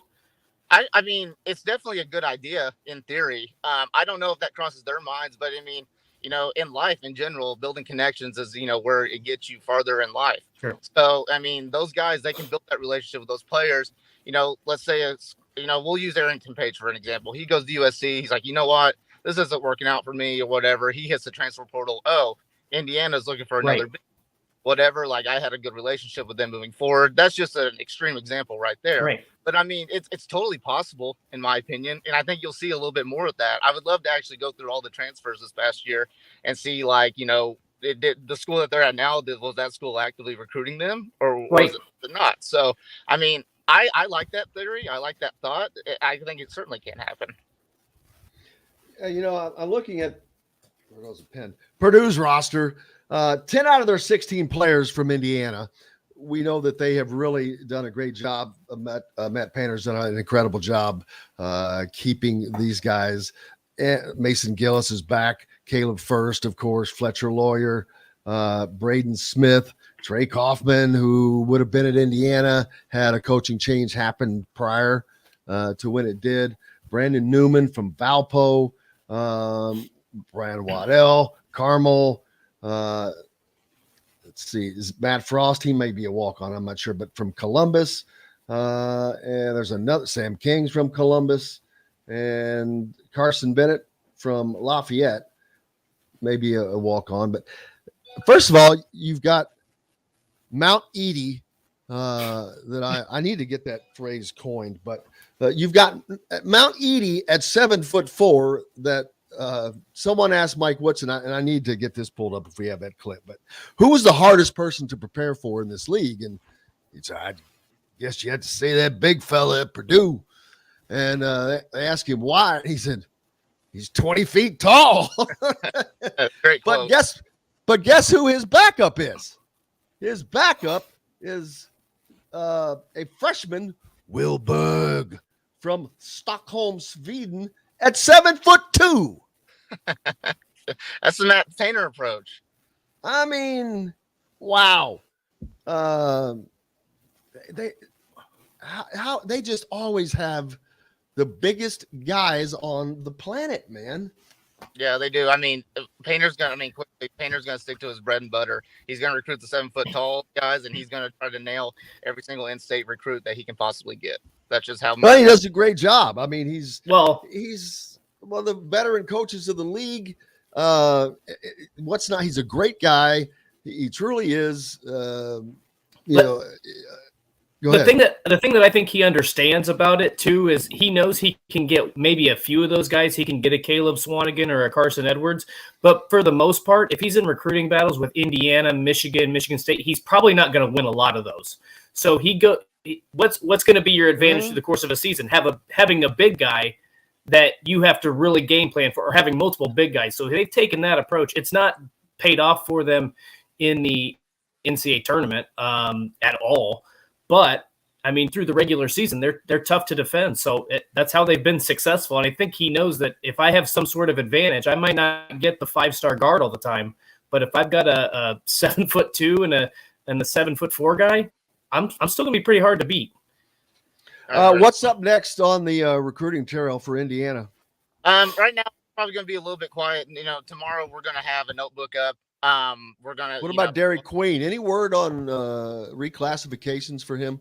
Not yet. I mean, there's still those mumblings that have kind of just been the past few months, but nothing extreme hardcore yet right now, or that's a possibility. I mean, it's just word right now. It's just word going around. We'll see how that goes, but we'll have a notebook up. We talked to a lot of the guys from last week, so we'll have quotes up and everything, and how they that's at thehoosier.com, FYI. Yep, it's all there. And then we've got stories from Big Ten Media Day that we're still chugging along. So tons up there. Information, live video and audio quotes from Tom Izzo, Brad Underwood, Jawan Howard, Greg Gard, all talking about Indiana. Tom Izzo, a great one. I wish I'll have John pull this one up. I wish I'd had him pull it up for it's this, ready. If you want Tom Izzo, I have it right now if you want it. If we have the time, let's run it. Well, as I always say, the ACC wouldn't be as good without Duke and Carolina out there. Indiana, when Bob was there, was such a staple for so long, and then they've had their ebbs and flows. They're really good teams, but maybe not as consistent. And that could be for a lot of reasons, It could be the coach, it could be the administration and getting rid of coaches. But I think anytime Indiana is good, Indiana's been one of the marquee basketball programs in this conference for 50 years. So maybe more. So I'm happy for Mike. I'm happy for them. They got a good team. I'm a big Trace Jackson fan. Tried to recruit him hard, but I love him. And I think they got a lot of guys coming back. So Indiana deserves to be up there, just like the other schools you mentioned have been up there for most of the last couple decades.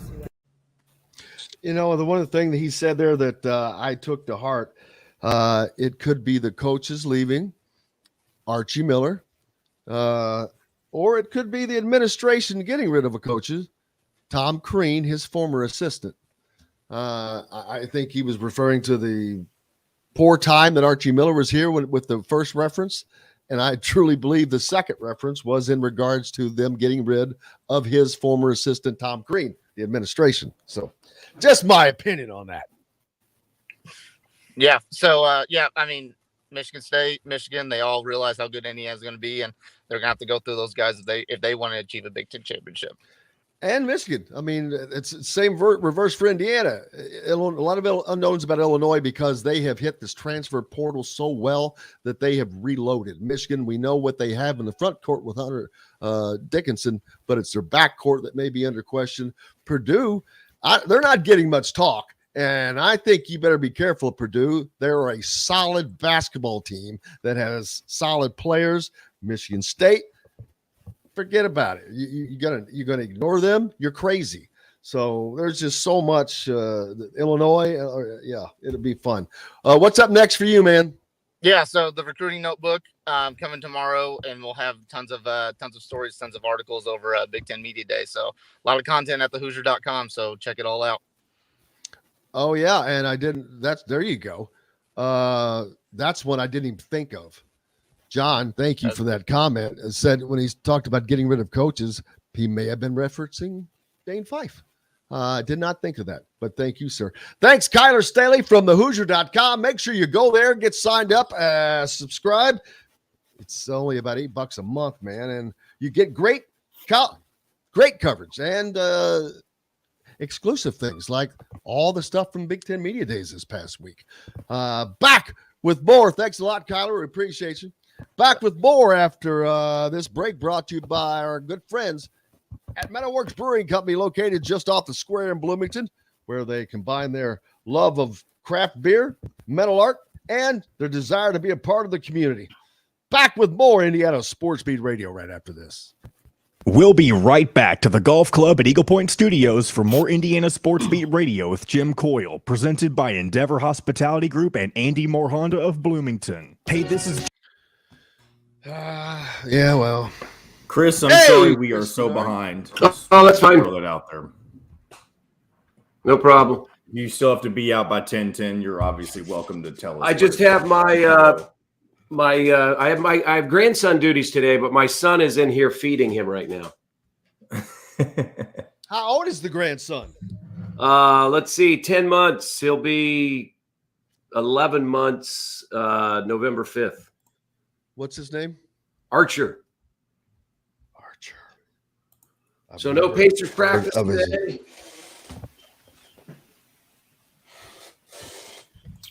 Hey, Dustin, what do you think about Matherin? I actually missed the game last night. I was not. I saw that call though. Somebody posted that the steal in the window slam. Yeah, I went to ESPN. You know, it's one of those where, like, what are you saying? I just said, oh my, and on ESPN, that's it's the headline. Oh my. So yeah. Last night I had to do 2 podcasts. I had the Braves on.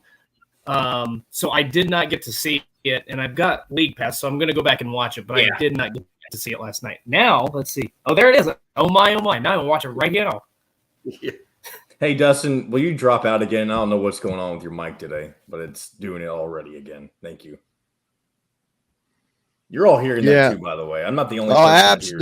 Yes, okay. And that's got to get fixed because we can't use that as to send to Fort Wayne. Oh yeah, for sure. Holy moly. So did you see Mike Woodson? Yeah, he was there. Yeah. I didn't talk to him. I mean, he was sitting right next to the Knicks bench, he and his wife. See, I wish I'd have known that was going on, man. I'd have had somebody up there. What happened? Mike Woodson was at the game last night? Yeah. He was an assistant there. Right. Really nice. Let's see, Kyler, where is he? Hey, Alex says he's not going to be on this Friday because of work. Should be one of the last weeks of travel for him, so we won't have him tomorrow. All right. So, but what we should do is compile anything that we have not used yet, clip-wise, or something good. You know what I mean, Vern? Oh, here we go. We got a couple seconds. Hey. This segment is brought to you by Courtroom Sports Grill in Bedford. Now back to the Golf Club at Eagle Point Studios for more Indiana Sports Beat Radio with Jim Coyle, presented by Endeavor Hospitality Group and Andy Moore Honda of Bloomington. Welcome back, Indiana Sports Beat Radio here on this Thursday, brought to you by our good friends down in Bedford at Courtroom Sports Grill. Great place to catch a game, meet friends for lunch. Incredible Cajun cuisine. I've had it. It's great. Chris Denari joining us now from the Indiana Pacers, of course. Chris, the big question has been, should the Pacers tank? Pacers tank. Pacers tank. Pacers tank. Because of I have to have his name in front of me. Wembanyama? Yeah, Victor Wembanyama. Victor, I mean, who was it that said, was it Pete that just put that up, that Kravitz, our buddy Bob, yesterday said, no more than 20 wins. I know that you're young and will have growing pains, but he sees more than 20. How about asking you guys? But tank. They've never been in that position. Last year, they with getting Matherin, and man, if they were able to add that one more piece of, say, Wembanyama, a couple years, man, of rolling. Yeah, I mean, the issue in the NBA, it's not like the NFL. In the NFL, if you have the worst record in the league, you get the number 1 pick. You're guaranteed that. You are not guaranteed that in the NBA. What they did is they put a mechanism in a number of years ago to sort of prevent tanking, if you will. And so even if you have the worst record in the NBA, your chance of getting the number 1 pick is only 14%. And so I think you just, you let the season play out. I can assure you that the guys on the floor, and you heard from Benedict Matherin last night, it was a preseason game. He goes, all I'm concerned about is winning. That's what I do. That's what I'm paid to do.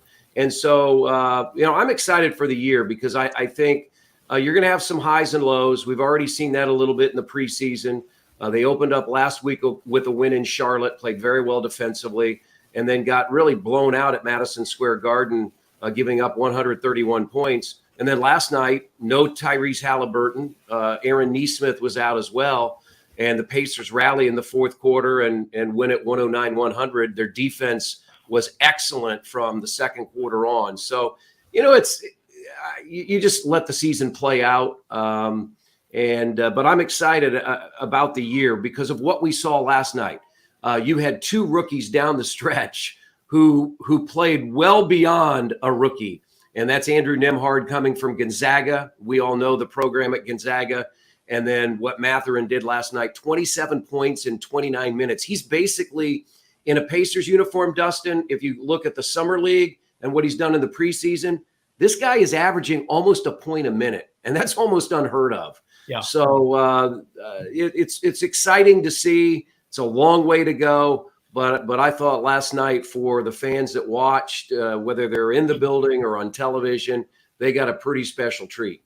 Well, I revealed in the break that unfortunately I wasn't able to watch it last night. I had a little too much going on. So I'm hoping to be able to go back and watch it tonight and see that 27-point performance. And because in that Charlotte, that first preseason game, I thought the defense, especially in the first half, was excellent.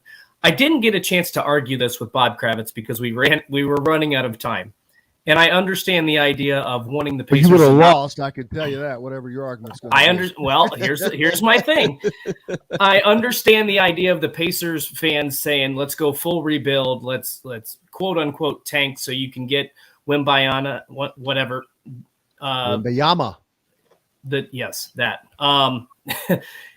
But at the same time, I go back to, again, the early 2010s when the Pacers had a young roster with Paul George and George Hill and Lance Stevenson and a lot of those guys, and they were on the cusp. They snuck in with an 8 seed, and then all of a sudden, David West comes to town, and he was really the key piece that helped get them over the hump. He helped get them to the Eastern Conference Finals. If the Pacers are in that 35 to 40 win category, and I'm not saying they will be, and they sneak into the playoffs, even the play-in game, you might get a veteran free agent who says, you know what, I can be the missing piece. I can be the key piece that gets this team into the Eastern Conference Finals.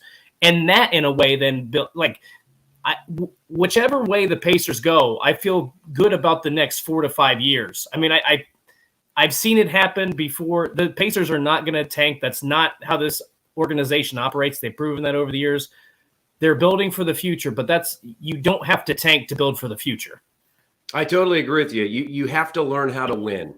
And you're right. That 2010-2011 season, they snuck in as the 8th seed against, ironically, Tom Thibodeau and the Bulls, Derrick Rose, an MVP. But that taught them what the playoff experience was about, and then that benefited them the next year. They won a first-round series, got beat by Miami in the conference semis. And then the next 2 years, they won 4 more series and got beat twice in the finals, Eastern Conference Finals against Miami. So I totally agree with you. Again, I think the beauty about this year is there aren't any expectations. Yep. I mean, if you look nationally at NBA.com, ESPN.com, wherever, the Pacers are picked anywhere from 28th to 30th in a 30-team league. I tend to think they are going to be better than that. I tend to believe they are going to win some of the close games that they lost last year. So what that number ends up to be, I don't know. But all I know is they are building something. They've got 10 players, 10 guys who are 22 years of age and younger. I think they have 12 or 13 right now on their roster that are 24 and under. So it's something that we haven't seen before. But I think if you look at it, last night at one point, they had their 3 rookies on the floor, really in the second half when it was a very meaningful game as the Pacers were trying to come back. So they've got a lot of good young talent. There are going to be some bumps in the road because they're young. But I do think I think they have a chance to maybe win more games than people expect, just because I think they're going to be a little better in those situations than they were last year. And I just want to know from your perspective, I'm not trying to put you on the spot here, but just how much more exciting is this team to watch? I know it's been 3 preseason games and there's not always a lot to take from it, but the Pacers time, it was more kind of an inside, pound the ball, get it to Sabonis, Miles Turner. There wasn't a lot of high flying. There wasn't a ton of athleticism on the court. And it's just not how they play. That's not how the roster was built. This team, I think, even in some of these losses, I think you're going to have some exciting moments, some high flying highlights, as we saw last night. How much different does the product look just through 3 preseason games? Well, I even think the product looked different late last year with the changes that were made after the trade. And so you are looking at a much more athletic team than the Pacers have had, in the last few years. And that creates excitement for the fan base. Isaiah Jackson had a couple of lobs last night. Matherin had the unbelievable dunk on the breakaway. So you're going to see those types of things, I believe, on a regular basis that creates a lot of excitement for your fan base, whether they're in the building or watching on TV. Oh, how many pre-games are there? We have one more tomorrow night against Houston. Is the final preseason game. Yeah, four is enough. In the old days, they used to play 8, and that's probably too many. What you have seen, if I've watched a lot of League Pass, I watched a game the other night.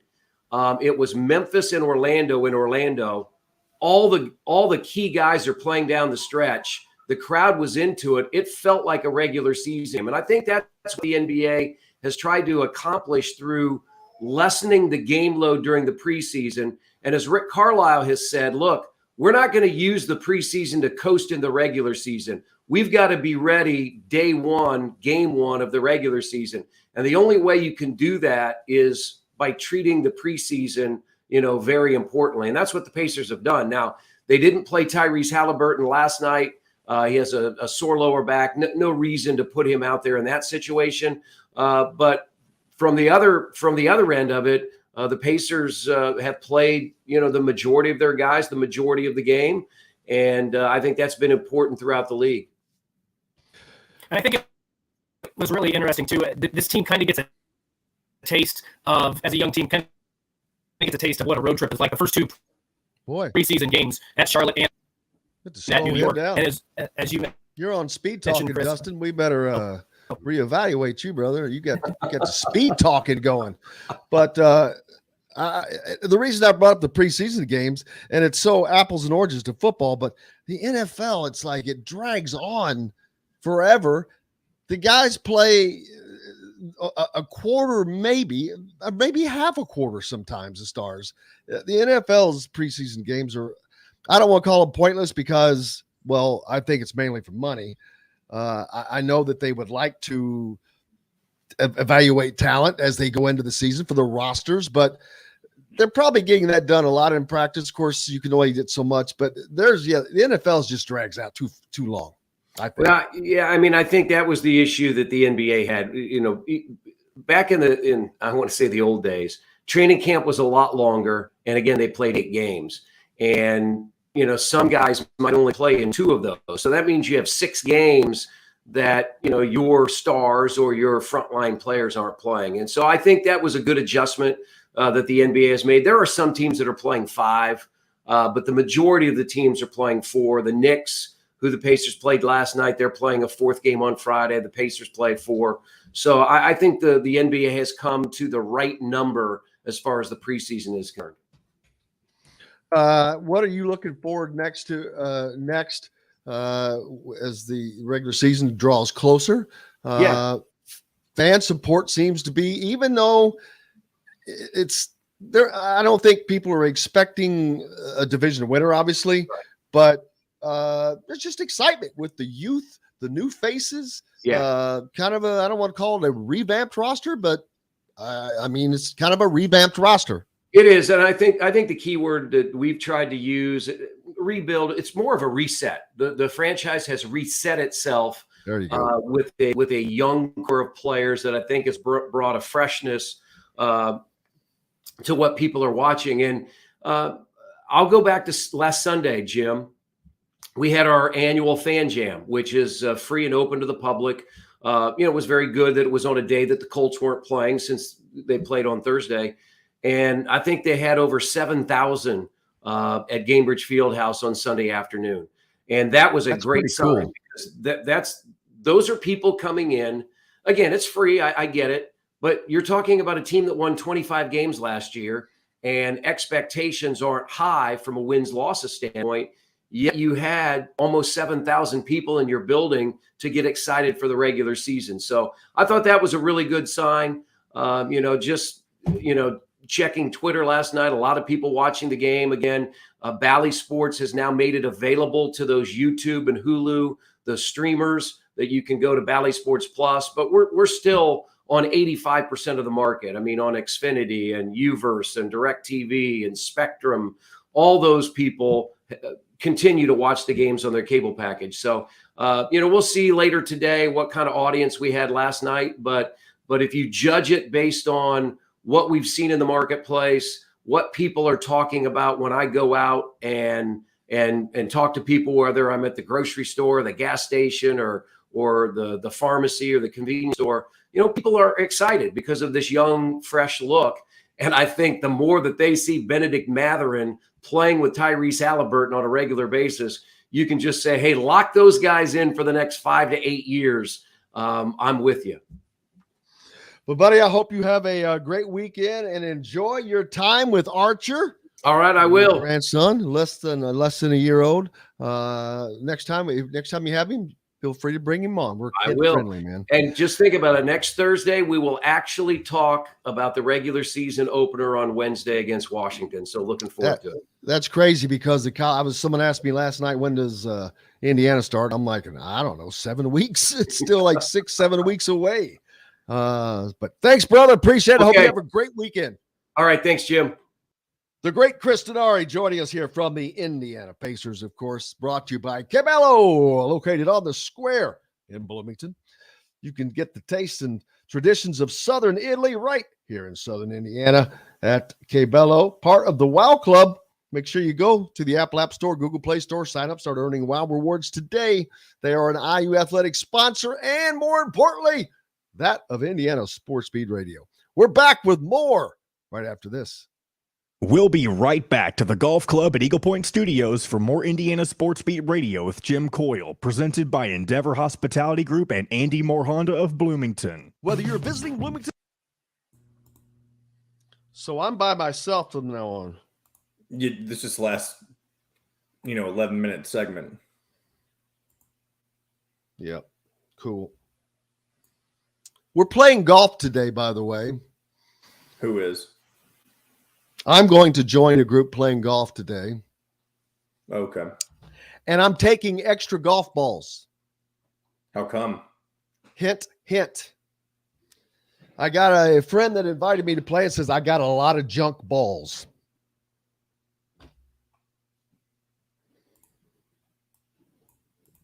You saw the front of that house where the sign was. Mm-hmm. The back of that home faces the number one green. I gotcha. My shots are not always accurate. You know what I'm saying? Yeah. Sometimes they flare left, can't control it. Act of God. Who's my new friend? Man.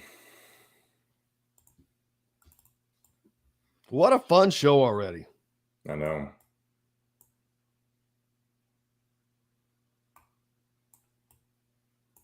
Man, what a fun show. Hey, did you get my glasses?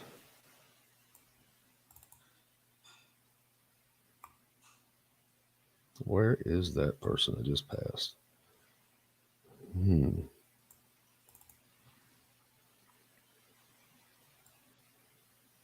Dang it. Well, it is good to be home, man. I can tell you that. I'm glad. I'm glad it was worth it, though. Because it could have not been. Yeah, it was well worth it because I was the only one there. Mm-hmm. And I keep saying I was the only one there. Keegan Nicholson was with me from thehoosier.com. But yeah, that ain't happening.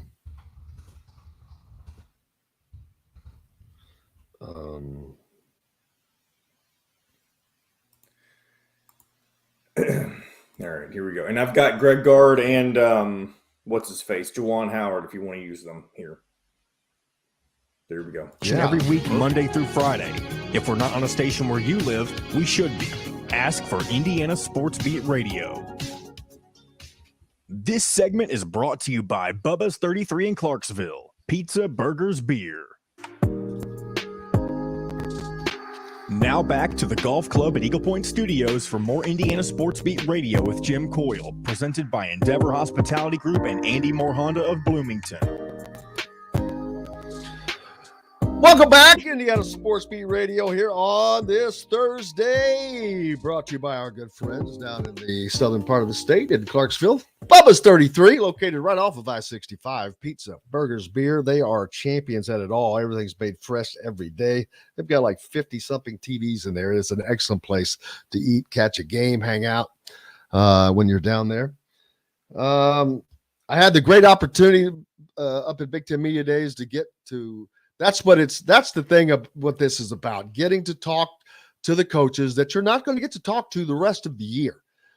You get access that you're not going to get for the remainder of the season. And because the majority of the Big Ten media did not attend this event because of where it was located, we've got a lot of great stuff. And we've got it exclusively for you. One of those is I asked Greg Gard. I believe, again, this is a question similar to what I asked Tom Izzo earlier about the strength of the league, and but I can't remember because I asked him a few things, John. So let's go ahead and run. This is Greg Gard, the University of Wisconsin head coach. I think what I said was, Indiana, they've owned Indiana for quite some time now. Indiana hasn't beat them in Wisconsin since the 20s. Kidding, but it's just been this thing. But kind of be looking to be different this year. Was Indiana's listed as one of the favorites, so that's kind of what I asked him about. In Indiana, there's been so much turnover, I think, in our league because the guys that win the draft or graduated, they've got really good players. And I don't think there's any secret to what it takes to be a good team. You have to be consistent over the course of 3 or 4 months. You have to have really good players. Experience and maturity help, which they have that. So I don't think there's been any secret in terms of or magic wand that I've had again with Indiana or our program has had. I really have never really thought about it. We just prepare for the next one, and Mike's done a good job there. I thought Archie did a good job there. Tom did a good job there. I mean, it's they've had really good players, and we have too. So it's very competitive. What does it do having people like Trace Jackson Davis, Hunter Dickinson back in the league, the big name stars in this big league? Makes for a lot of sleepless nights for me. I think it's great for our league. We've always been a league primarily that has elder statesmen, guys that have experience and have been through the battle, so to speak. We have some few splash in the pans that are here for a short while and then go, but by and large, this league has been develop, play with maturity, play with experience, and they happen to be the team that returns the most experience. That was Willis, Wisconsin coach Greg Gard, who last year was a team not expected to do much, and look out, they jumped up and was at the top of the league. Juwan Howard, however, different situation. His Michigan team was one of those that was at that top last year. People are mentioning them as still being up there with Indiana this year, which again, I want to quit saying Indiana because it's not just Indiana. It's Indiana, it's Purdue, it's Michigan State, it's Illinois. Michigan keeps getting the mentions because of Hunter Dickinson, one of the 2 players returning that has been chosen potential preseason player of the year. In one poll, it was Trace Jackson Davis in another poll, but there's a lot of unknowns with Michigan's front court. But I was able to talk to Juwan Howard about the impact of Indiana and Trace Jackson Davis, and let's hear what he had to say. Man, I don't know how the other coaches felt, But I was like, wow, come on, big fella. You could have just went to the NBA. I have to deal with you again. The game planning for you is hard. It's tough. You know, the guy makes me lose sleep at night. But he's a very talented young man. And he comes from a great stock. You know, his dad played professionally in the NBA. He has those genes. I would say this, that he's more athletic than his pops. But he's not tougher than his pops. But, you know, he has a bright future. And they have a great coach, great program. They're going to do some special things this year. I'm wondering if the Big Ten is better this. I think it's better at the top, without question, because last year, well, but we don't know. There's so many unknowns. But I still think that there are 5 teams that will be vying for the Big Ten title. It's not Michigan and Illinois and just Indiana. Purdue is definitely in that mix. Michigan State is in that mix, without question. In my mind, at least. I think you would be not smart to ignore a Tom Izzo team that is always manages to do well. We know when you have a player of the year candidate like Hunter Dickinson, you just have to have the right talent around him. Illinois is just quiet because they've rebuilt through the portal, but the players that they've rebuilt with are very, very good. Someone mentioned earlier, they got to play together. Good talent usually manage to do that. They want to win, so that's what they are looking for. Tim asked, any talks with Jordan Hulls lately on what he's been doing with the team? His thoughts? No, I have not. We've just been busy meeting with everyone else. Jordan is not someone who is put out to the media much. He works a lot in the background with dealing with all the recruiting issues that he deals with. So that's what he's busy doing. Pete says, yep, that's true. He liked, let's see. I missed the first one, I guess. Oh, Pete says, guard, good to hear it, but I don't agree with the little roadie being at IU. Well, that's exactly right. I didn't want to say that either, but you know, he's just being PC. What are you going to do? What are you going to say? It was terrible. I mean, they can't do that, but great getting to talk to the coaches, great getting to talk to the players. We'll have more from Trace Jackson Davis and Race Thompson tomorrow, as I actually was able to sit down with them. Then they also were out on the podium, and that's great because, or not the big podium, but the breakouts, because other people are asked questions that, you know, I'm not going to ask because I'm thinking of this line of thinking, but they've got something different, and it always brings out some good stuff. So we'll bring all that out tomorrow as well.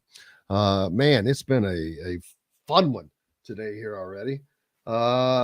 Tomorrow, Friday, man, Friday, are you kidding me? Of course, big lineup tomorrow as Dustin returns. We've got the Red Zone, of course, at the end of the day with Mitchell Page and Jeffrey the Greek. Dustin won't be along. Zach Osterman on tomorrow as well. Alec Lasley is not going to be able to be with us, so but we'll replace him with plenty of basketball content. No worries about that. Go to thehoosier.com to get caught up on everything that went on at Big Ten Media Days and more that is continuing to be put out. Also, you can catch any of the interviews of ours on the YouTube channel, Indiana Sports Beat Radio YouTube channel, where you can catch everything there, every interview, every show. Go there, and if you haven't subscribed, please do. Just hit that subscription button. It costs you nothing, and you won't miss an episode or an interview. Just get you a notification. Hit notifications and the like button. That's greatly appreciated. Great fun show today. Great crowd as always. We appreciate you guys. I can't wait to find out what my sign is today. Yeah, here's your sign. Oh, that's what I should have put on there. Here's your sign. Here's your sign. But yeah, man, what a way to an unexpected and fun way to start the show. Tomorrow, like I said, we're back at it as we prepare Indiana taking on Maryland this weekend in a home football game. That is a must win? I'm going to say it. It is a must win. Indiana currently at, what are they, 3-3? 3-3, and if they win, they'll be 4-3 with a few winnable games left. I think Rutgers is winnable. I think Michigan State is winnable, and you could even throw Purdue in as winnable. But I think they definitely need to get this one. I am not going to agree on the Purdue game. Well, unless Purdue I only see beat changes. Maryland by a couple points. So if yeah, that's not but the Maryland, case, then maybe Maryland's a not so good winnable. team.